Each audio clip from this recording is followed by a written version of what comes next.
Sehingga dunia yang dimaksudkan oleh Hashem itu terdiri dari unsur spiritual dan fisik. Makanya tadi di bagian awal itu dikatakan bahwa dikatakan bahwa Bereshit bara Elohim ve'et et hasyamayim ve'et haaretz gitu kan. Itu satu kesatuan, syamayim ve'et aretz gitu kan. Et hasyamayim ve'et haaretz. Jadi dunia yang dimaksudkan Hashem itu adalah syamayim dan haaretz itu menjadi satu kesatuan, Bapak Ibu sekalian. Ya, ada unsur fisik dan ada unsur spiritual. Nah, yang akan saya jelaskan di sini berikutnya adalah bahwa bukti bahwa Hashem itu tidak hanya berhenti di sampai dengan dunia spiritual saja, tidak, Bapak Ibu sekalian. Tapi Hashem lanjut sampai dengan dunia fisik ini terbentuk. Oke, kalau kita baca di dalam kitab Bereshit selanjutnya, ya, di dalam ayat yang ke-8 itu dikatakan di sini, Vayikra Elohim larakia shamayim. Maka disebutnyalah bentangan itu sebagai shamayim. Dalam bahasa Indonesia disebut sebagai langit, ya. Fayihi eref, fayihi boker, yom sni, yom sheni, ya. Terjadilah petang dan pagi hari kedua, Bapak Ibu sekalian. Kenapa saya menjelaskan hal ini? Kenapa saya membawa penciptaan hari yang kedua itu, di mana Hashem menciptakan, Hashem memisahkan antara air di bawah dan air yang di atas. Lalu Hashem membuat rakia, Hashem membuat bentangan, dan bentangan itu disebut sebagai syamayim. Ada apa di sana? Nah, Bapak Ibu sekalian, sesuai dengan penjelasan dari Talmud, dikatakan bahwa di hari kedua inilah diciptakan malaikat. Jadi ketika Hashem bilang ada rakia, itu termasuk dengan ciptaan-ciptaan yang ada di rakia di atas, yaitu makhluk-makhluk spiritual, Bapak Ibu sekalian. Oke? Nah, jadi boleh dikatakan bahwa malaikat itu, makhluk-makhluk spiritual itu, ya kita kenal sebagai malaikat gitu ya, boleh dikatakan demikian, itu diciptakan di hari kedua, jauh sebelum penciptaan manusia. Manusia itu diciptakan di penghujung daripada hari ke-6, sebelum matahari terbenam. Paling ujung, Bapak Ibu sekalian. Manusia. Tapi malaikat itu udah ada di hari kedua. Nah, kalau Hashem hanya menginginkan dan yang menjadi tujuan daripada penciptaan ini buat Hashem adalah hanya dunia spiritual, maka seharusnya, logikanya, Hashem berhenti di hari kedua. Betul kan? Selesai. Udah ada malaikat, segala macam, semua udah ada. Kalau memang fokusnya ke situ gitu ya. Tapi ternyata tidak, Bapak Ibu sekalian. Dan Hashem terus mencipta sampai kepada hari ke-6. Dan dikatakan di hari ke-6 itu adalah menciptakan yang paling terakhir, apa tadi saya katakan? Manusia, Bapak Ibu sekalian. Dan setelah menciptakan manusia, Hashem kembali berfirman di dalam Bereshit pasal yang pertama, ayat yang ke-31, katanya, Vayar Elohim et kol asher asah, vehine tov meod. Maka Elohim melihat semua yang sudah dibuatnya, semuanya itu, dan lihatlah betapa amat baiknya, tov meod. Jadi itu yang menjadi keinginan Hashem itu, Bapak Ibu sekalian. Sampai dunia fisik itu terbentuk gitu ya. Sampai ada manusia tercipta di dalamnya. Sampai manusia itu menjadi makhluk yang hidup. Kita semua tahu ceritanya. Baru Hashem berkata, Tov me'od. Betapa amat baiknya. Vayiref, vayihi voker, yom ha shishi. Terjadilah petang dan pagi hari ke-6, Bapak Ibu sekalian. Ini bukti. Sekali lagi saya katakan, kalau fokus daripada Hashem, tujuan daripada Hashem adalah sesuatu yang spiritual, maka Hashem harusnya hanya berhenti cukup di hari kedua. Karena disitulah makhluk-makhluk spiritual itu diciptakan, Bapak Ibu sekalian. Hashem nggak perlu menciptakan segala macam benda-benda penerang langit lah, ada matahari, bulan, bintang lah. Hashem nggak perlu menciptakan ada tumbuh-tumbuhan di bumi bisa mengeluarkan, ada binatang segala macam. Buat apa? Gitu kan? Sementara maka dari itu seharusnya ini bisa menjadi sebuah bukti bagi orang-orang yang pemahaman-pemahaman, bukan orangnya ya, pemahaman-pemahaman yang berkata bahwa tujuan manusia adalah untuk menjadi masuk ke dalam alam spiritual. Salah besar. Salah besar. Dari awal mula penciptaan, Hashem memang sudah mau sampai kepada dunia fisik. Paham ya? Sampai di sini saya harapkan. Kita lanjutkan. Ya. Maka dari itu, yang perlu dipahami di sini adalah karena yang diinginkan oleh Hashem dalam dunia ini adalah ada unsur spiritual dan ada unsur fisiknya, ya, bukan melulu fisik dan bukan melulu spiritual juga, ya.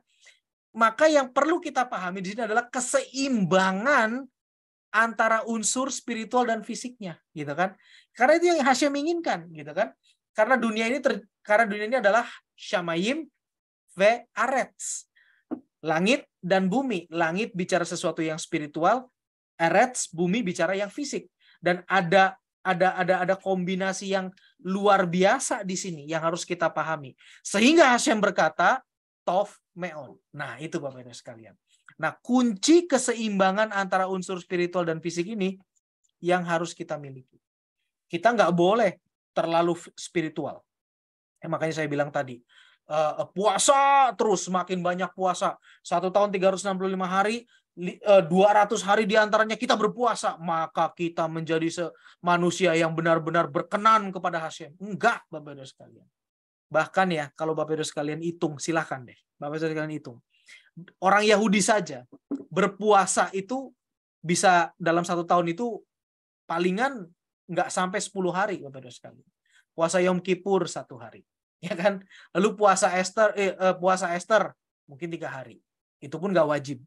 Ya kan? Artinya bagi yang beda dengan Yom Kippur gitu kan. Kalau Esther itu lebih longgar, bukannya nggak wajib bagaimana, nggak. Maksudnya lebih longgar ininya. Kalau Yom Kippur itu 25 jam, puasa Esther itu 12 jam. Ya, seperti itu. Lalu ada lagi mungkin Tisha B'Av segala macam. Maksimal Bapak Ibu sekalian 10 hari dalam 1 tahun. Ya, jadi nggak ada gitu yang macam-macam seperti itu gitu kan, nggak ada. Malah jadi ada orang kalangan tertentu yang sampai ngarang-ngarang ada yang namanya puasa Daniel gitu kan. Daniel nggak puasa. Daniel itu makan kosher. Ketika dia bilang bahwa saya hanya makan sayur saja, ya dia itu makan kosher sebetulnya. Kenapa? Karena binatang-binatang ataupun daging-daging yang ada di Babel di mana dia dibuang itu mereka dagingnya itu nggak kosher. Karena tidak ada penyembelihan kosher di sana. Gitu kan. Jadi makanya Daniel bilangnya simpel lah, bawa aja buah-buahan. Bawa aja sayur-sayuran, saya makan itu aja, nggak apa-apa. Bukan puasa. Itu Daniel menjalankan Taurat. Daniel makan kosher. Sesimpel itu. Lalu dibuat jelimet lah, inilah puasa Daniel. Ya terserah lah. Silakan aja. Oke. Nah, kita lanjut. Sekarang kita bahas terkait dengan keseimbangan. Keseimbangannya seperti apa? Bagaimana yang dikatakan seimbang? Ya. Nah, Taurat sekali lagi memberikan petunjuk Bapak Ibu sekalian. Nggak perlu sampai ke detil-detilnya. Kita bisa lihat ya bahwa dari instruksi yang diberikan oleh Hashem kepada kita bisa lihat kok. Kita bisa lihat polanya secara kasar. Kita bisa lihat kira-kira seperti apa sih yang Hashem inginkan gitu ya. Nah, instruksi yang diberikan oleh Hashem kepada Sang Pencipta kepada kita manusia, kita semua tahu sekarang bahwa ada 2 bagian. Yang pertama adalah 7 hukum Nuh, bagian yang pertama gitu kan, instruksi yang diberikan kepada Hashem. Nah, kalau kita lihat di sini 7 hukum Nuh itu adalah poinnya 7, jelas gitu kan, namanya 7 hukum Nuh ya. Yang pertama adalah jangan menyembah berhala, lalu jangan menyebut nama Hashem dengan sembarangan, jangan membunuh, jangan melakukan imoralitas seksual, jangan mencuri, menegakkan keadilan dan kebenaran, dan terakhir jangan makan daging binatang yang masih hidup. Saya beri warna merah itu adalah terkait dengan urusan dengan Hashem. Ya, yang warna hitam itu adalah perintah urusan fisik, hubungan antar sesama manusia, urusan fisik. gitu ya. Jadi kalau dilihat di sini Bapak-Ibu sekalian, yang berurusan dengan Hashem itu cuma 2 dari 7. Maka 2 dari 7 itu adalah 29%, 30% lah. Ya. Dan 5 sisanya, 5 dari 7 total itu adalah 71%. 70% lah. Kalau mau digampangin, 30% urusan spiritual, 70% urusan antar sesama manusia. Seperti ini balance buat kita Bapak-Ibu sekalian. Noahide gitu ya. Jadi benar-benar bahkan nggak nyampe 50%, bahkan nggak nyampe 50-50. Jadi jangan dipikir bahwa keseimbangan itu adalah harus 50-50. Tidak. Hashem dengan hikmatnya sudah memformulasikan buat kita umat manusia yang non-Yahudi bahwa urusan spiritualmu ya, kamu itu adalah 30% saja, 29 lebih tepatnya. Sisanya urusanmu sama sesama manusia. Nah, di sini Bapak-Ibu sekalian, di sini yang perlu kita pahami. Kalau manusia itu menganggap bahwa makin spiritual itu makin baik, itu salah. Itu nggak sesuai dengan Taurat. Hidup di atas gunung. Gimana caranya hidup di atas gunung bisa melakukan ini semua? Jangan mencuri. Ya iya jelas jangan mencuri, orang gak ada siapa-siapa. Siapa yang mau dicuri gitu kan? Jangan membunuh ya. Ya dia sendirian di atas puncak gunung. Jadi nggak ada gitu kan. Tapi bukan hanya sekedar jangan mencuri, jangan membunuh gitu kan. Tapi juga melakukan kebaikan, betul kan? Bagaimana menolong orang, bagaimana berempati terhadap orang, bagaimana kita melihat orang yang memiliki kebutuhan lalu kita bisa bantu. Di puncak gunung mana ada begituan? Ya kan, nggak bisa gitu. Jadi nggak cocok gitu. Jadi pemahaman sana dengan Taurat itu beda. Makanya Taurat itu tepat sekali diformulasikan untuk kita manusia. Ya jelas, karena yang memformulasikan adalah Sang Pencipta itu sendiri. Ya, nah ini bagi kita. Nah kalau kita lihat bangsa Israel seperti apa? Bangsa Israel kan ada dalam 10 sila ya. Saya mulai gunakan 10 sila. Jadi jangan gunakan 10 perintah atau 10 commandment, salah. Karena bahasa aslinya itu adalah Aseret Hadibrot ya. Jadi Aseret itu adalah 10 gitu ya. Hadibrot itu adalah sila dari kata Devarim, dari kata Dafar, dari kata Devarim tadi sebetulnya sama aja akarnya, yaitu adalah sila di Bapak-Ibu sekalian. Ya jadi ini adalah 10 sila sama dengan 7 sila di sini juga gitu ya. Bagi bangsa Israel itu bagi Bnei Israel, bangsa Yahudi. Ya, kalau kita lihat di sini 10-nya itu adalah mulai dari yang pertama, akulah Hashem bawa keluar dari Mesir, yang kedua jangan ada Elohim lain dan jangan membuat berhala, yang ketiga jangan menyebut nama Hashem sembarangan, yang keempat ingat dan lakukanlah Syabat gitu ya, yang kelima hormati ayahmu ibumu, 6 jangan membunuh, 7 jangan melakukan imoralitas seksual, 8 jangan mencuri, 9 jangan bersaksi dusta, dan 10 jangan mengingini milik sesamamu.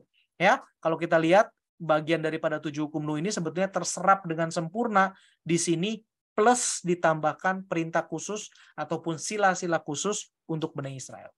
Nah, kalau bagi Bani Israel, bagi bangsa Yahudi, 4 yang urusannya dengan Hashem dan 6 yang urusannya dengan sesama manusia.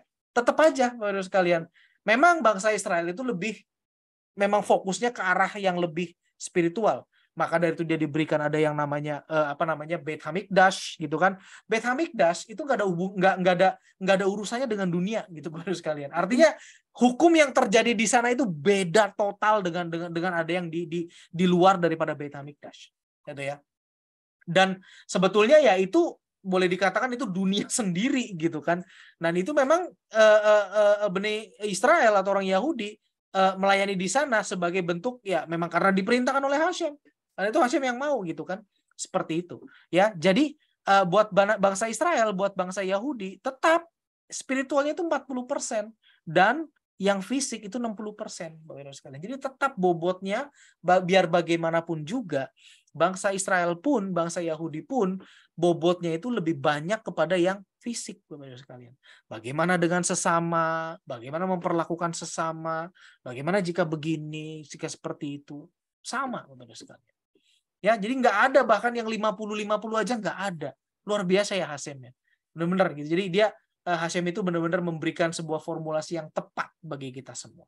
Ya, jadi saat ini baru sekalian saya harap kita bisa mengerti bahwa yang diinginkan oleh Hashem itu adalah kombinasi yang tepat gitu kan. Jangan langsung sangat spiritual gitu, ngeroh gitu atau seperti apa.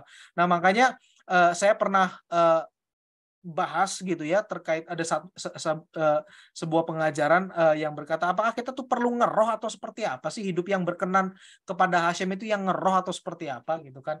Nah, di sini Bapak Ibu sekalian kalau lupa atau mau ingin merefresh kembali pemahamannya, silakan bisa masuk ke YouTube channelnya Beneno Indonesia.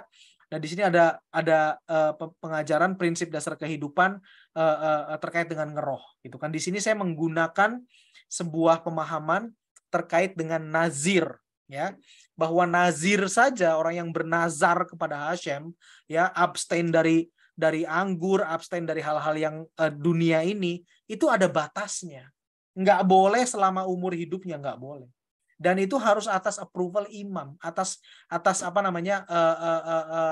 persetujuan daripada imam. Dia harus menghadap kepada imam di Beit HaMikdash, menyatakan keinginannya. Lalu imam berkata, oke, kalau kamu mau menjadi nazir selama sekian lama, katakanlah 3 atau 6 bulan, silahkan. Tapi kalau berkata selama-lamanya jadi nazir, imam nggak akan izinkan. Nggak bisa. Kamu balik lagi deh, pikirin lagi deh. Kamu nggak ngerti apa yang kamu minta gitu kan, nggak boleh. Seperti itu Bapak Ibu sekalian. Ya, jadi bahkan kalau kita mau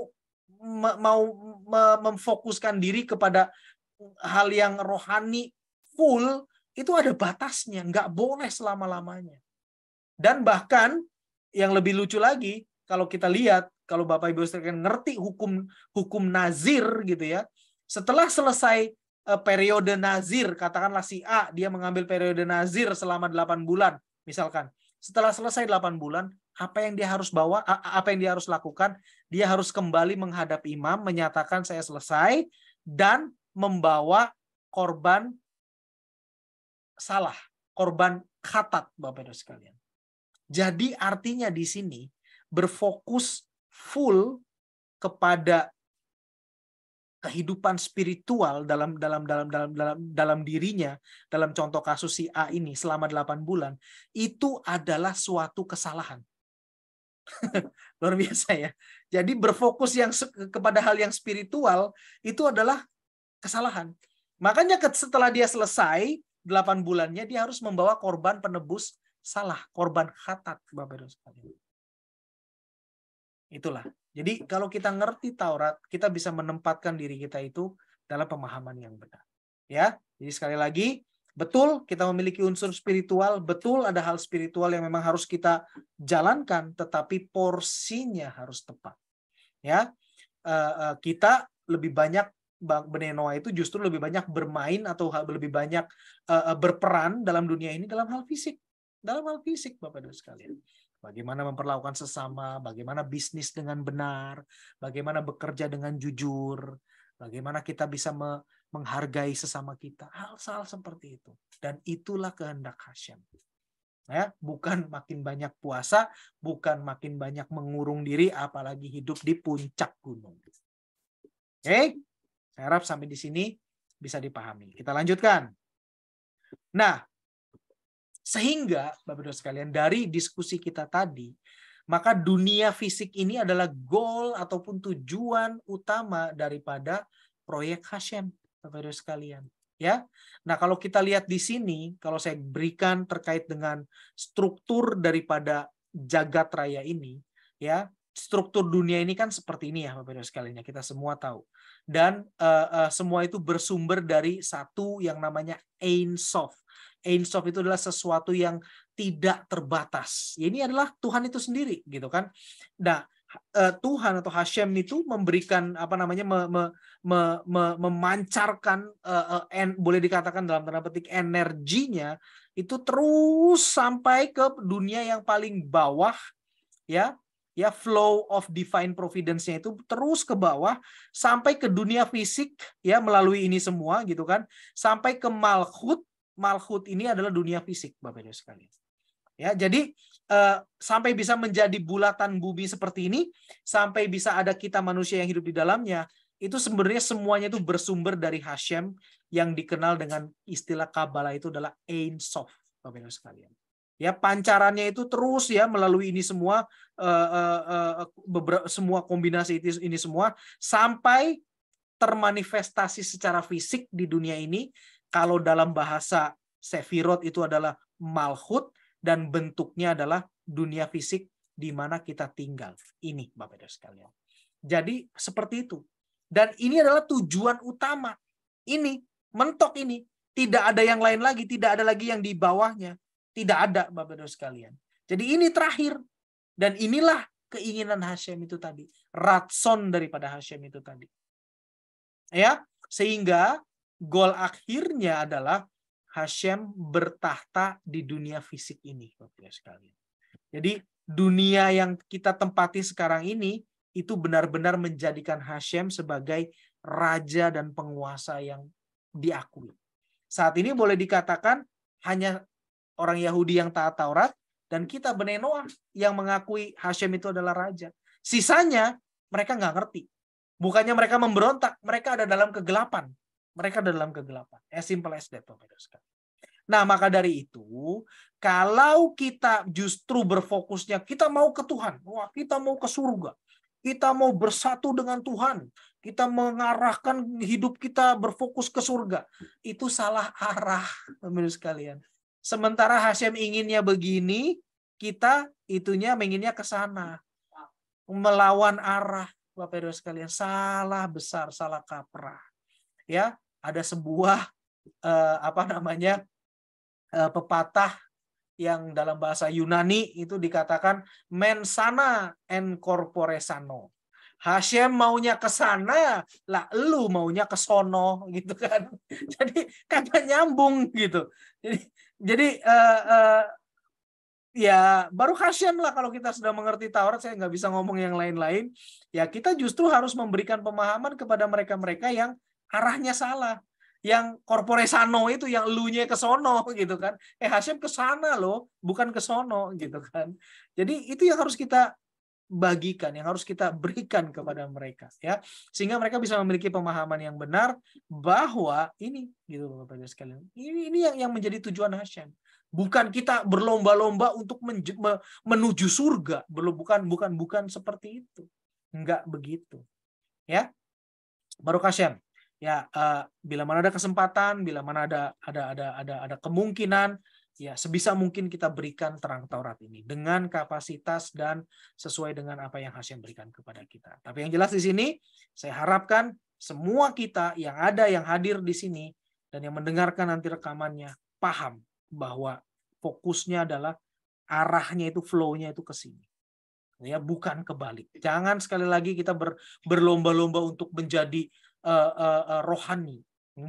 Jangan sekali-kali berlomba-lomba untuk menjangkau surga. Duluan masuk surga. Bookingan kapling surga. Kagak ada, Bapak Ibu sekalian. Nggak ada. Ya, itu adalah sebuah kekonyolan dan sebuah halusinasi yang memprihatinkan.